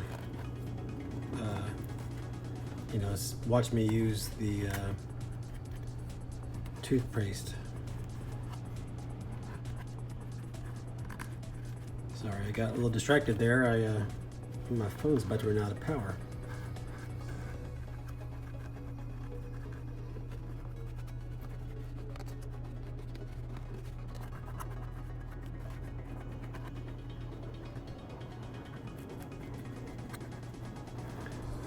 Okay, it looks to me like the masking fluid removed this yellow paint there, so I don't think the yellow paint was adhered very well. So I may have to go back in a few places and add some more yellow.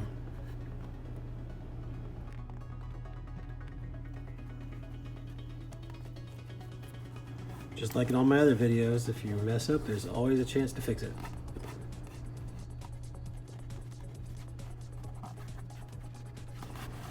Okay, that looks pretty good.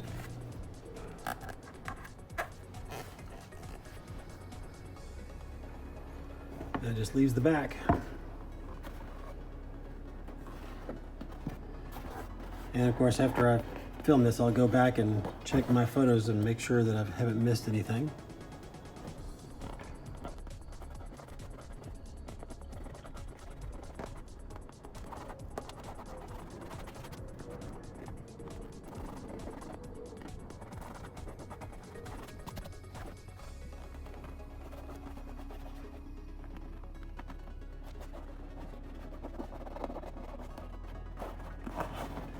Looks like I might need to go back and go over some of the dark green. It's a little too close to this color green, so I may have to make it a little darker. Or a little grayer or something.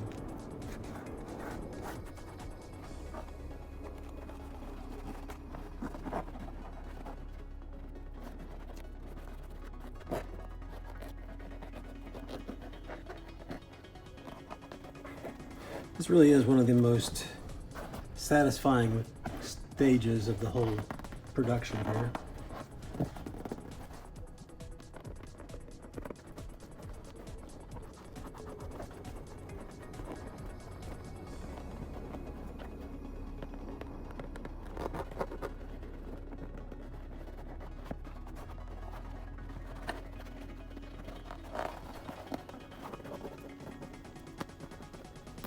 Not a spot, it's just some kind of a weird spot in the foam. I'll have to fix that. And by fix it, I mostly mean I'm just going to paint it silver so it looks like damage. Okay. There we've got it. All the pieces have been masked, painted, and then the paint over the masked area is removed. And after I charge up my phone, we'll come back and take a look at it. Now that my phone is recharged, we can take a look at these pieces now that we've removed the masking fluid. And just taking a closer look, I guess the first thing that jumps out is that I forgot to make this little center part silver. So let's go ahead and fix that real quick.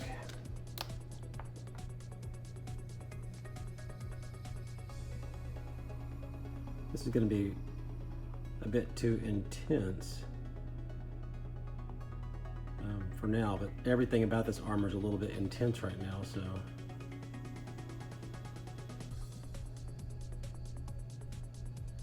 you know, we'll tone everything down a little bit later.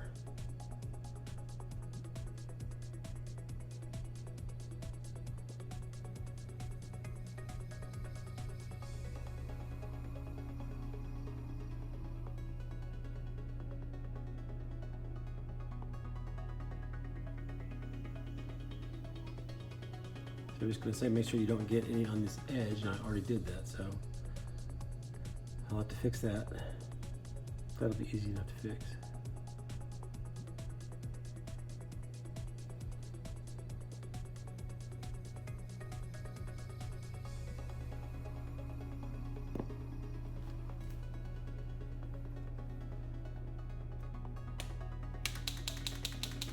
Probably have to go back. It looks like my marker is a little bit dry.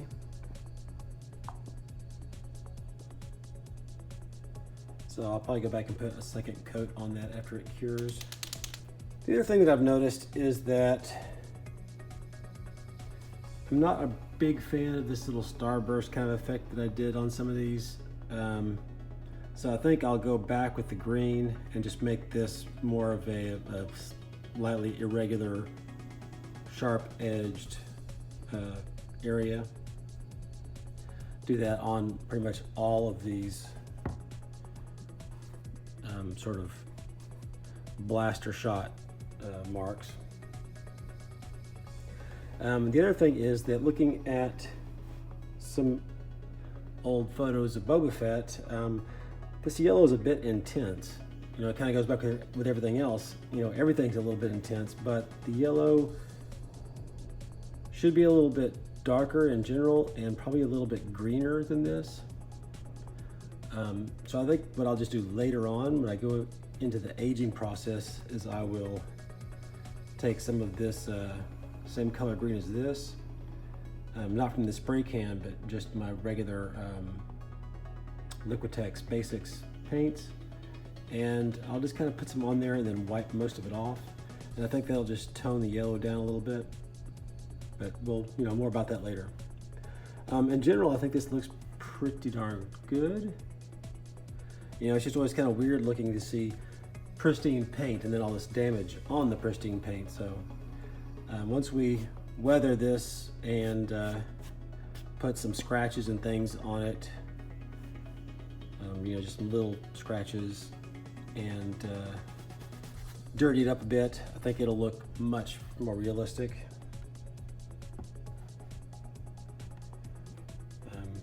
But that's pretty much it for this parts. We'll get back to this as soon as my darker yellow comes in. So I'll be back when that comes in. Okay, so it's been a few weeks and I still have not received my spray paint, the cadmium yellow deep hue. And I don't want to wait any longer. So I'm going to go ahead and show you the procedure that I used when I did this piece here. Because basically, the procedure for what you'll do if you actually have the color is the same as I'll be doing with the light color. I'll just then add this second part on in case you ever have a similar situation. So the paint that I do have is this Liquitex Professional Spray Paint Cadmium Yellow Medium Hue. This is essentially the same color that I painted the yellow on there before, just in pen form. I'll put a couple of coats of this on, and then we'll go on from there. And I've already shaken this for a full minute, but I'm going to go ahead and give it another little quick shake. Oh, and needless to say, I have already masked these off. So I've already taken the masking fluid and, you know, covered up the areas that I do not want to be painted yellow.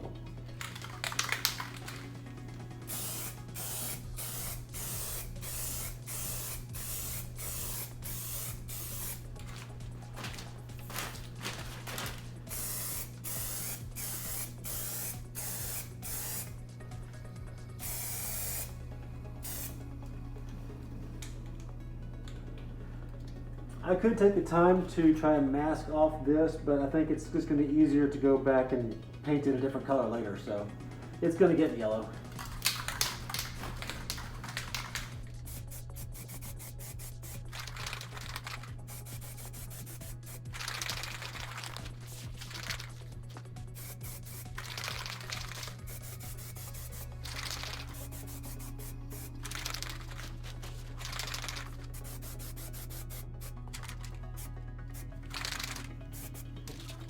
Let that dry and then put another coat on. Time for a second coat. Once again, on this one, I'm gonna make sure I get the edges good.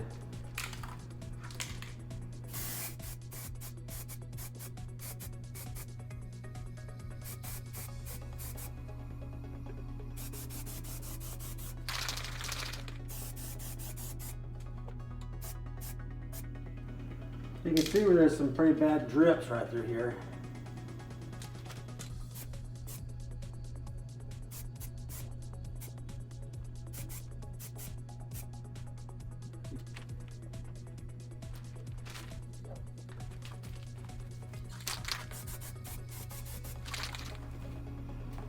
Okay, I'm going to go ahead and wipe off the spray tip and let this dry, and I'll probably do one more coat just because this yellow is definitely more translucent than the green was, and I want to try to cover up some of the drips that are on the end of the knee pad there. So let this dry and come back and do one more coat.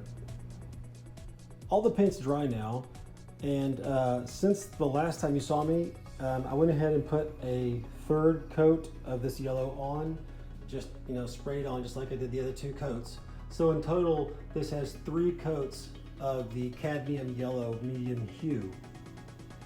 Now what I'm going to do is I'm going to just dust on very lightly some of this Rust-Oleum Satin Fire Orange. You know, anything that's kind of a very orangey red color will work. You know, basically a very bright orangey red. But I'm not going to do it to all of these parts because this shoulder armor, which is the one that does not have the blaster damage on it, it stays the lighter color yellow. So I'm going to take that one out.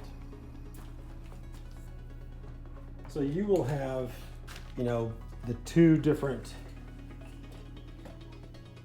knee pads and the one shoulder. I'll go ahead and put on my little dust mask. And I've shaken this up. In fact, let me back out a little bit with this so you can see better what I'm doing, hopefully. So I'm going to take my fire orange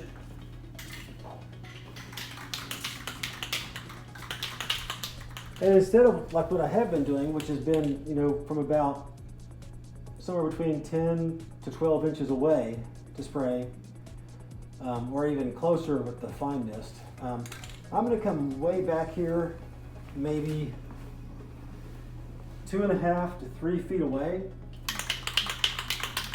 I'm hoping you can see this. I'm about 3 feet away, and I'm just going to lightly shoot in that direction.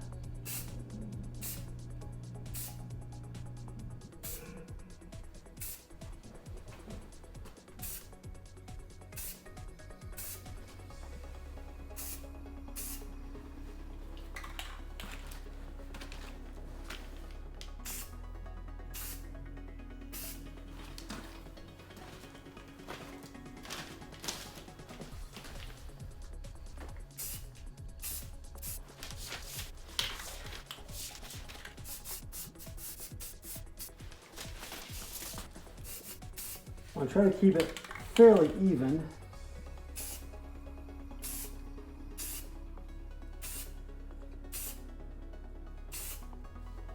If you're having a little trouble getting it to show up, you can move, you know, a few inches closer. But you still want to keep it, you know, 2 feet away. I want these to be consistent, so I'm just kind of comparing. It looks pretty good to me, actually. It's kind of an optical illusion as you look. You know, from here, this looks fine, but I can see that edge looks very dark orange, but it's just an optical illusion. So I'm going to leave it at that, and once that dries, we can take off the, peel off the masking fluid. So let's let that dry, and I'll be back. So the red paint is now completely dry. I can go ahead and start to unmask it, so to say.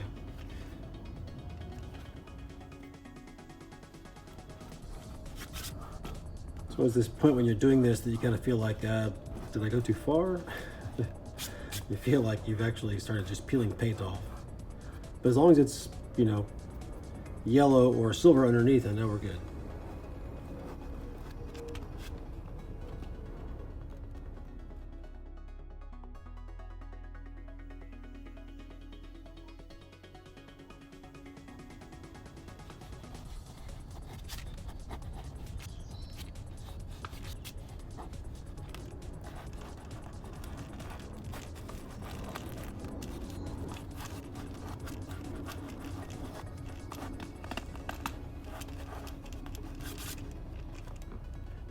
Definitely want to get all of this paint out of here.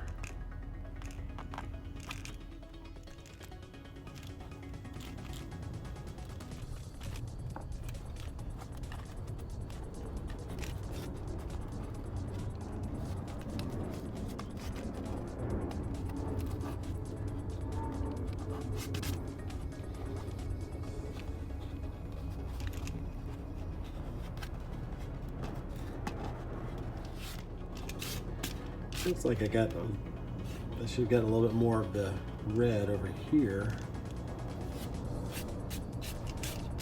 Like I said before, when my other paint comes in, I may just go ahead and remask this off and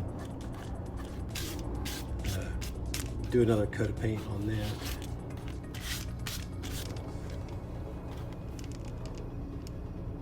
That looks pretty good.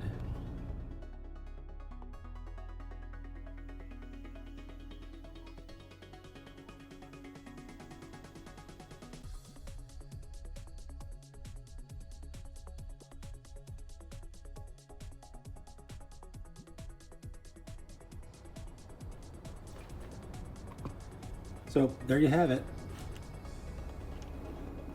This is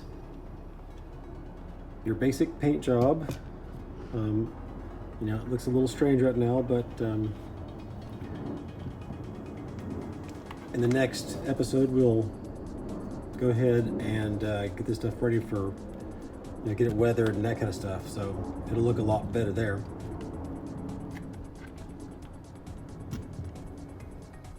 Well, this is starting to look less like a project and more like something I'd like to wear. Hey, if you like this video or found it helpful, why not go ahead and give it a thumbs up? And of course, subscribe so you don't miss out on any of the upcoming videos, like the next one where we add all of the little bits and bobs that finish out this armor. You can also click that little bell so you'll be instantly notified when new videos come out. As always, if you have any comments or questions, please leave them down below in the comments section and I'll do my best to answer them. You know, it's really your likes, comments, and subscriptions that motivate me to keep this channel going. So, until next time, thanks.